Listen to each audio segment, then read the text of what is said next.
कहा है। कमिश्नर कराची ने डिप्टी कमिश्नर से अमल दरामद रिपोर्ट तलब की है। आपको बताएं कि अब तक ना तो मार्केटें रात 8:30 बजे बंद करने पर अमल हुआ और ना ही शादी हॉल्स रात 10 बजे तक बंद कराए गए हैं। ताजिरों को तहफ़्फ़ुज़ात हैं जो हुकूमत सिंध अब तक दूर नहीं कर सकी है। औकात-ए-कार क्या होंगे और क्या अमल दरामद हो पाएगा या नहीं हो पाएगा, अमल दरामद कब से होगा, ये तमाम तर सवालात हैं। सबसे पहले आपको इस हवाले से बता रहे हैं कि तवानाई बचत पॉलिसी जिससे मुतालिक फ़ैसले की अभी तक कोई इस पर अमल दरामद होता दिखाई नहीं दे रहा। कराची समेत सिंध भर में अब तक अमल दरामद नहीं हो सका है। कमिश्नर कराची ने डिप्टी कमिश्नर से अमल दरामद रिपोर्ट मांगी है। अब तक ना तो मार्केटें रात 8:30 बजे बंद करने पर अमल हुआ है, ना ही शादी हॉल्स रात 10 बजे तक बंद कराए गए हैं। समा के कराची के ब्यूरो चीफ असलम खान हमारे साथ इस वक्त मौजूद हैं। असलम साहब, अहकाम तो जारी किए जा चुके हैं लेकिन अमल दरामद इस पर नहीं हो रहा। ये अमल दरामद होगा या नहीं होगा या फिर कब से होगा, क्या पता चल सका इस मामले पर? देखिए, इसमें पहले ही ताखीर हो चुकी है। ये फैसला किया जा चुका है वफाकी हुकूमत की जानिब से कि तवानाई बचत पॉलिसी के तहत जो बाजार, दुकानें और जो शॉपिंग सेंटर्स हैं उनको जल्दी बंद कर दिया जाए 8:30 बजे, और जो रेस्टोरेंट हैं, होटल हैं या शादी हॉल हैं उनको रात 10:30 बजे बंद किया जाए। तो इसी हवाले से कमिश्नर कराची ने डिप्टी कमिश्नर्स को एक मरासला, एक खत लिखा है जिसमें कहा गया है कि जो उनके अजला हैं, 7 अजला, वहां पर इस पाबंदी इसके हवाले से कि जो टाइमिंग रखी गई है, जो औकात-ए-कार हैं जो 8:30 और 10:30 बजे के हैं, उसके हवाले से जो एक अमल दरामद प्लान है अब वो मांगा गया है। हमारे जब बात हुई तर्जुमान से उनका कहना यह था कि अभी तक जो मार्केटें, बाजार और दुकानें वो 8:30 बजे बंद करने और रेस्टोरेंट, होटल और शादी हॉल वो रात 10:30 बजे बंद करने का नोटिफिकेशन नहीं हुआ है, लेकिन अमल दरामद प्लान जरूर मांगा गया है कि इस पाबंदी पर कैसे अमल दरामद कराया जाएगा।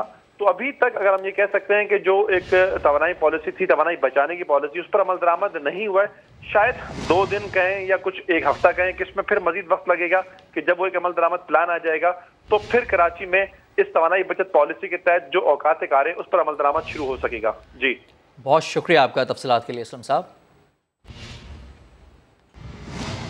और तवानाई बचत पॉलिसी पर अमल दरामद के हवाले से कराची में ताजिर बरादरी तकसीम हो गई है। एक ग्रुप हुकूमती फैसले के हक में है तो दूसरा मुखालिफत कर रहा है। शहर की मसरूफ तरीन बोल्टन मार्केट में इस वक्त हमारे नुमाइंदे सैयद रिजवान आलम मौजूद हैं, उनसे बात करेंगे। रिजवान, बताइएगा इस वक्त मार्केट में क्या रुझान देखने में आ रहा है? और ये पहली बार नहीं है, इस तरह के फैसले जब माजी में भी होते रहे हमने यही देखा है कि एक ग्रुप तो मुखालिफत करता है, दूसरा हक में होता है। इसकी सबसे पहले बताइएगा वजह क्या होती है, और सेकेंडली ये कि इस वक्त आप क्या बता सकते हैं कि डिटेल्स क्या है इससे मुतालिक?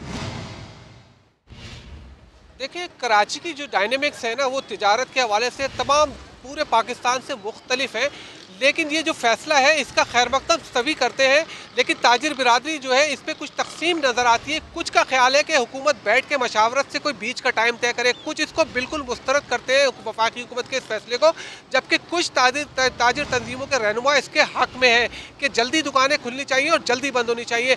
मैं इस वक्त बोल्टन मार्केट में मौजूद हूँ, मेरे साथ मौजूद है कराची होलसेल ग्रोसर एसोसिएशन के सदर अब्दुल रऊफ इब्राहिम, जो इस फैसले की हिमायत कर रहे हैं। उनसे बात जानते हैं कि वो ये क्यों हिमायत कर रहे हैं, क्या ये फैसला उनको किस वजह से अच्छा लग रहा है? जी देखिए, मैं इसकी मुकम्मल हिमायत कर रहा हूँ। देखिए, 1.5 महीने पहले जब सईद गनी साहब वगैरह आए हुए थे कमिश्नर ऑफिस में, जब भी उन्होंने सिफारिशात ले ली थी।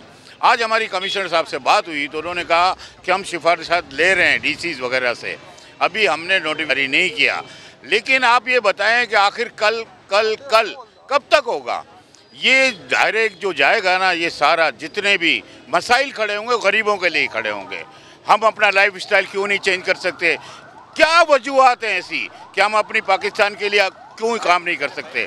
हम जल्दी उठें और शाम को घर जाएं। और ये 8:30 बजे का टाइम भी गलत है, मैं कहता हूँ इसको 8 बजे कर दिया जाए और शादी हाल 10 बजे बिल्कुल सही है। हमें पाकिस्तानी बनना पड़ेगा इस गरीब आवाम के लिए। अच्छा, देखिए हमारे साथ बोल्टन मार्केट के सदर शरीफ मेमन भी है जो इस फैसले की मुखालफत करते हैं, उनसे जानते हैं वो क्यों मुखालफत कर रहे हैं इस फैसले की। देखिए, पहले भी हमने इसकी जो है ये उन्होंने ऑर्डर किया था, हमने इसको मुस्तरद कर दिया था। इस वक्त जो मुल्क की सूरत हाल चल रही है, बल्कि पीक आवर इनको बढ़ाने चाहिए, हमको कारोबार करने देना चाहिए, क्योंकि जो आप देख रहे हैं हालात चल रहे हैं, इसमें गुजारा करना गरीब आदमी के लिए कितना मुश्किल है। और अगर ये इस तरीके से अपनी नाअहली छुपाने के लिए ये हमारे ऊपर अगर फैसले थोपते जाएंगे तो ये हमें मंजूर नहीं है। हम इसके बिल्कुल अगेंस्ट जाएंगे और एहतजाज करने में मजबूर होंगे। देखिए, आपकी मार्केटें अलग अलग हैं, जल्दी मार्केट खोलना, जल्दी बंद करने में क्या हर्ज है? देखिए, मसला ये आ जाता है सारा जल्दी मार्केट, कुछ मार्केटें ऐसी होती हैं जो दोपहर में 2 बजे खुलती हैं, कुछ मार्केटें ऐसी होती हैं जो दोपहर में 2:30 बजे भी खुलती हैं, कुछ शाम में खुलती हैं। अब हाईवे की होटलें हैं, देखें सारी चीज़ें एक साथ तो नहीं होती, कुछ होटलें जल्दी बंद होती है, कुछ होटलें लेट बंद होती है। अब हाईवे की होटलें वो खुलती है रात को 8-9 बजे, तो वो कैसे इसको 11 बजे बंद कर सकते हैं? ये तो समझ में आने वाली बात ही नहीं है। अब मसला ये है कि इस वक्त हुकूमत अपनी नाअहली छुपाने के लिए अपने जो ये फैसले हैं वो ताजरों के ऊपर थोप पड़ी है, और जो हमें बिल्कुल मंजूर है नहीं। आपसे मशावरत के लिए बुलाया किसी? देखिए, हमें मुशावरत के लिए पहले बुलाया गया था। जब हमारे साथ उन्होंने मुशावरत की थी तो हमने इनको बिल्कुल कहा था कि हम इसके फैसले के खिलाफ है, और मेजॉरिटी ताजिर की इस फैसले के खिलाफ थी। इसके बाद हुकूमत ने इसमें नज़रसानी कर दी थी। अब बिल्कुल रातों रात इन्होंने फैसला कर दिया और रातों रात बंद कमरे के अंदर इन्होंने ये कर दिया, तो हम इसके बिल्कुल साथ नहीं है और हम इसके अगेंस्ट खड़े होंगे।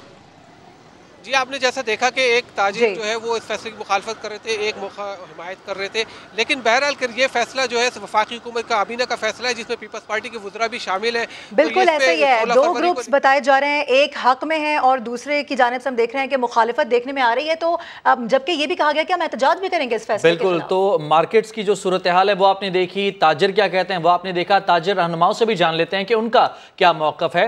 हमारे साथ लाइन पर मौजूद हैं कराची ताजिर इत्तेहाद के सरबराह अतीक मीर साहब और कराची इलेक्ट्रॉनिक डीलर्स एसोसिएशन के सदर रिजवान इरफान साहब। सबसे पहले अतीक मीर साहब से बात कर लेते हैं। अतीक साहब, बहुत शुक्रिया आपका वक्त देने के लिए। सर, ये बताइएगा कि वजह क्या है ये फैसला ना मानने की? देखिए, कभी भी इस तरह के अहम इक़दामात जिससे मईशत पे, कारोबार पे असर पड़ता हो, इसमें स्टेक होल्डर्स की मुशावरत नहीं की गई। अब भी मौका है हमसे बैठ के बात करें कि बिजली बचत के क्या तरीक़ेकार हो सकता है, किस तरह से उसके मुस्बत नताइज आ सकते हैं, तो इस पर बात हो सकती है। इस वक्त तंग आमद बजंग आमद का समा है। महंगाई ने लोगों के अंदर एक इश्तियाल पैदा कर दिया है। मार्केटों में एहतजाज होगा, इश्तियाल होगा, कशीदगी होगी और बदनज़मी से जो सूरत हाल पैदा होगी, यकीनन उसकी जिम्मेदार। ठीक है, अतीक मीर साहब तो बता रहे हैं क्या तहफ़्फ़ुज़ात हैं, क्या वजह है। रिजवान इरफान साहब, आपसे भी जानना चाहेंगे, आप बताइएगा तहफ़्फ़ुज़ात आपको क्या है, मुशावरत क्या की गई थी आप लोगों के साथ, क्या बात तय हुई थी? 8 बजे तक जो मार्केट सवाल ही पैदा नहीं हो, बंद करें, क्योंकि वैसे ही जो है कारोबारी हालात बहुत खराब है, महंगाई का सिलसिला है और लोग किस तरह गुजारा कर रहे हैं आप समझ सकते हैं। कि कोई भी जो है फैसला अगर ताजिरों के मफाद के खिलाफ होगा तो फिर उसकी जो है शदीद रद्द-ए-अमल आएगा। बैठ के कोई ऐसा रास्ता निकालें तो ताजिरों के मफाद में भी हो, हुकूमत के मफाद में भी। हमने बार बार दरख्वास्त यही करते हैं कि कोई भी फैसला जो है लादने से पहले हम पे जो है मशावरत की जाए, फिर जो है फैसला वो काबिल कबूल भी होगा और काबिल अमल भी होगा। ठीक है, बिल्कुल, आपका मौक़िफ़ देने के लिए बहुत शुक्रिया। रिजवान इरफान साहब और अतीक मीर साहब हमारे साथ मौजूद थे। ऑल पाकिस्तान अंजुमन ताजरा सिंध के सदर जावेद कुरैशी का ये शिकवा है कि हुकूमत ने उनकी तजावीज़ नहीं मानी, ज़बरदस्ती फैसले मुसल्लत करना दुरुस्त नहीं। जावेद कुरैशी का मज़ीद क्या कहना था, आपको दिखाते हैं। ताजिर बिरादरी मुल्क के मफाद के खातिर हर कुर्बानी देने के लिए तैयार है, लेकिन पिछले मंथ जब हमारी मीटिंग हुई कमीशन कराची ऑफिस में सूबाई मिनिस्टरों में और कुछ तजावीज़ ताजिर बिरादरी के ने दी, लेकिन अफसोस कि उन तजावीज़ पर हम उधर माना गया, लेकिन उन तजावीज़ पर आज भी अमल नहीं हुआ। हम हुकूमत से मुतालबा करते हैं कि वो इस किस्म के फैसले मुसल्लत ना करे ताजिर बिरादरी पे। ताजिर बिरादरी इस मुल्क के बाशिंदे, इस मुल्क की मईशत को चलाने वाले हैं और वो टैक्स पेयर लोग हैं। आगे बढ़ते हैं। हुकूमत ने IMF के